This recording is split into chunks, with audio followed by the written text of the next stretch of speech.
Good morning, brothers and sisters. Bonjour mes frères et sœurs. En 1897, le jeune David O'Mackey se tenait devant une porte, un prospectus à la main. Missionnaire à Stirling, en Écosse, il avait déjà fait cela de nombreuses fois. Mais ce jour-là, une femme au trait tiré ouvrit la porte. Elle était pauvrement vêtue, avec les joues creuses, et elle n'était pas coiffée. Elle prit le prospectus que frère Mackay lui tendait et prononça 9 mots qu'il n'allait jamais oublier.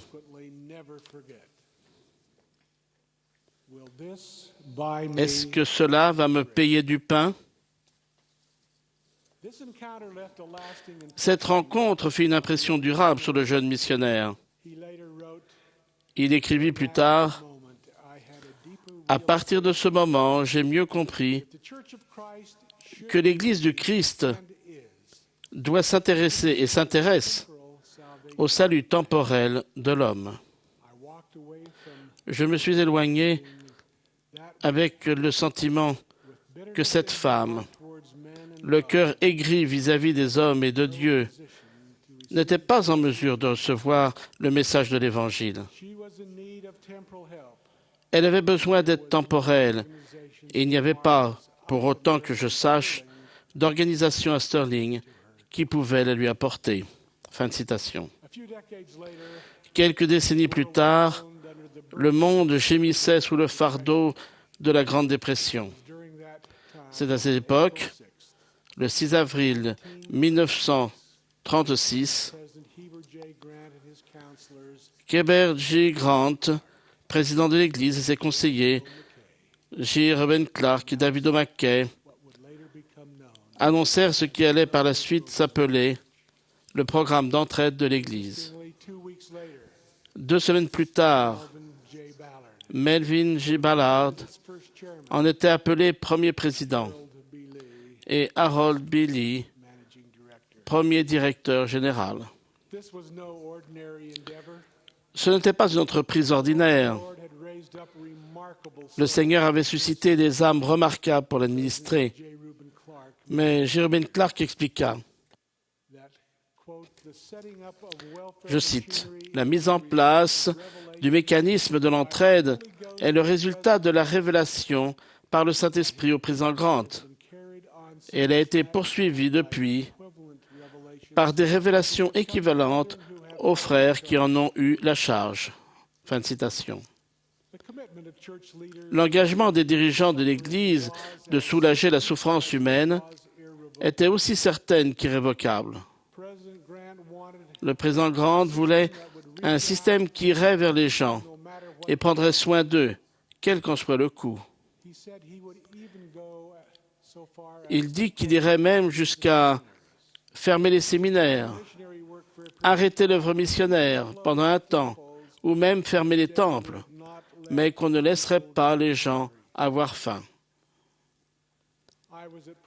J'étais aux côtés du président Hinckley à Managua, au Nicaragua, quand il s'est adressé à 1300 membres de l'Église survivants d'un cyclone dévastateur qui avait fait plus de 19 000 morts. Il leur a dit, « Tant que l'Église en aura les moyens, nous ne vous laisserons pas avoir faim ou être sans vêtements ou sans abri. Nous ferons tout ce que nous pourrons pour vous aider de la manière voulue par le Seigneur. » L'une des caractéristiques distinctes de cet effort inspiré, basé sur l'Évangile, est l'accent qu'il met sur la responsabilité personnelle et sur l'autonomie. Marion J. Romney explique, « Beaucoup de programmes ont été mis en place par des personnes bien intentionnées pour aider les nécessiteux. Mais beaucoup de ces programmes sont conçus avec l'objectif à courte vue d'aider les gens, plutôt que d'aider les gens à se prendre en charge. L'autonomie est le produit d'une vie prévoyante et de l'exercice d'une autodiscipline financière. Depuis le début, l'Église enseigne que la famille, dans la mesure de ses possibilités, doit assumer la responsabilité de son bien-être temporel. Chaque génération doit réapprendre les principes de base de l'autonomie. Éviter les dettes. Appliquer des principes d'économie. Se préparer pour les temps de détresse. Écouter et suivre les paroles des oracles vivants. Acquérir la discipline de distinguer entre les besoins et les désirs et vivre en conséquence. L'objectif, les promesses et les principes qui sous-tendent nos efforts pour veiller sur les pauvres et les nécessiteux s'étendent bien au-delà de la condition mortelle. Cette œuvre sacrée n'est pas destinée à aider et bénir seulement les personnes qui souffrent ou sont dans le besoin. En tant que fils et filles de Dieu, nous ne pouvons pas hériter d'une pleine mesure de la vie éternelle sans nous investir totalement dans la sollicitude des uns envers les autres, tandis que nous sommes ici sur terre. C'est dans le processus bienveillant du sacrifice et du don de nous-mêmes pour d'autres que nous apprenons les principes célestes du sacrifice et de la consécration. Le grand roi Benjamin a enseigné que l'une des raisons pour lesquelles nous donnons de nos biens aux pauvres et les aidons est pour que nous puissions conserver, de jour en jour, le pardon de nos péchés, afin de marcher innocents devant Dieu. Depuis la fondation du monde, le tissu des sociétés justes a toujours été fait des fils dorés de la charité. Nous aspirons à un monde en paix et à des collectivités prospères. Nous prions pour avoir des sociétés bienveillantes et vertueuses, où la méchanceté est délaissée, où la bonté et le bien règnent. Peu importe le nombre de temples que nous construisons, la progression du nombre de nos membres, la bonne image que nous avons aux yeux du monde, si nous n'arrivons pas à suivre le commandement primordial d'aller au secours des faibles, de fortifier les mains languissantes et d'affermir les genoux qui chancellent, ou si nous nous détournons des gens qui souffrent et qui pleurent, nous sommes sous la condamnation et ne pouvons pas être agréables au Seigneur. Et notre espérance radieuse sera toujours distante. De par le monde, 27 000 évêques cherchent les pauvres pour pourvoir à leurs besoins. Chaque évêque est aidé par un conseil de paroisse composé de dirigeants de la prêtrise et d'auxiliaires, dont une présidente des aides secours dévouée. Ils peuvent, je cite, voler au secours des étrangers, verser de l'huile et du vin sur le cœur blessé des gens dans la détresse, sécher les larmes des orphelins et réjouir le cœur des veuves.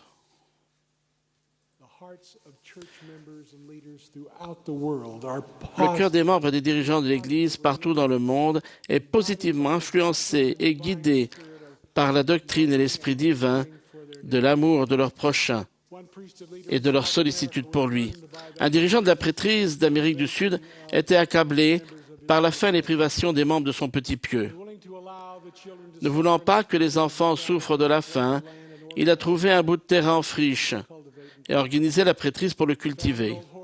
Ils ont trouvé un vieux cheval, l'ont attelé à une charrue primitive et ont commencé à travailler la terre. Mais avant qu'ils puissent terminer, le malheur les a frappés et le vieux cheval est mort. Plutôt que de laisser leurs frères et sœurs avoir faim, les frères de la prêtrise se sont attelés à la vieille charrue et l'ont tirée pour retourner la terre ingrate. Ils ont littéralement pris sur eux le joug de la souffrance et des fardeaux de leurs frères et sœurs. Un exemple tiré de mon histoire familiale illustre l'engagement de prendre soin des gens dans le besoin. Beaucoup ont entendu parler des convois de charrettes à bras, Willie et Martin, des souffrances et de la mort qu'ont connu de fidèles pionniers subissant le froid de l'hiver et les privations sur leur route vers l'ouest. Robert Taylor Burton, l'un de mes arrière-arrière-grands-pères, était l'un de ceux auxquels Brigham Young a demandé de porter secours à ces chers saints désespérés. À propos de ce moment, mon ancêtre a écrit dans son journal « Neige profonde et très froide, si froide que nous ne pouvions pas bouger. Thermomètre 11 degrés en dessous de zéro. Si froid que les gens ne pouvaient pas voyager. Des provisions destinées à les sauver ont été distribuées aux saints bloqués, mais en dépit de tout ce qui a pu être fait, beaucoup ont été enterrés sur le bord du chemin. Tandis que les saints secourus longeaient un tronçon de la piste qui traversait Echo Canyon, plusieurs chariots se sont arrêtés pour aider à la mise au monde d'une petite fille. Robert s'est aperçu que la jeune mère n'avait pas suffisamment de vêtements pour tenir son nouveau-né au chaud.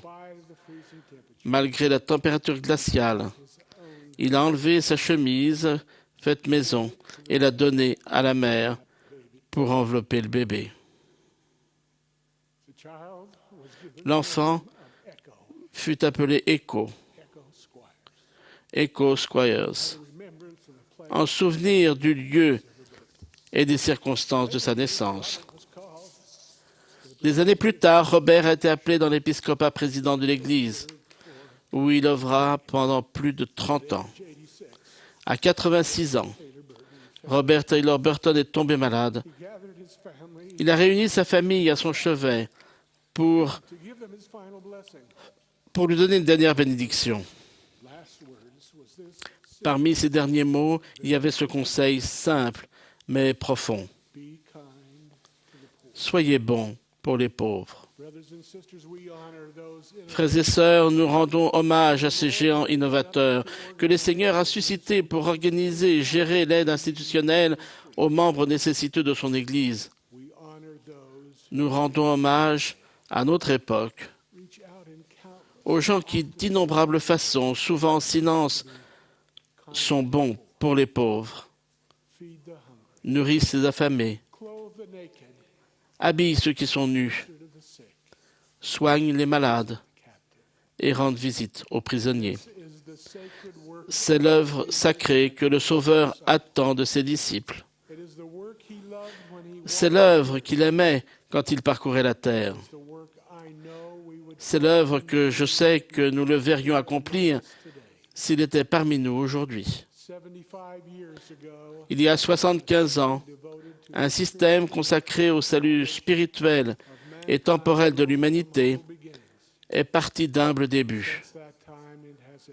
Depuis lors, il a ennobli la vie de dizaines de millions de personnes partout dans le monde et a été une bénédiction pour elles. Le plan d'entraide prophétique n'est pas simplement une note de bas de page intéressante dans l'histoire de l'Église. Les principes sur lesquels il repose définissent le peuple que nous sommes. C'est l'essence de ce que nous sommes en tant que disciples de notre Sauveur et exemple, Jésus le Christ. Prendre soin les uns des autres et être bon pour les pauvres est une œuvre sanctifiante, commandée par le Père et divinement conçue pour bénir, raffiner et exalter ses enfants.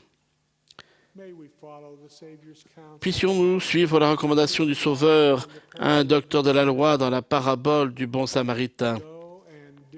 Va, et toi, fais de même. J'en témoigne au nom de Jésus-Christ. Amen.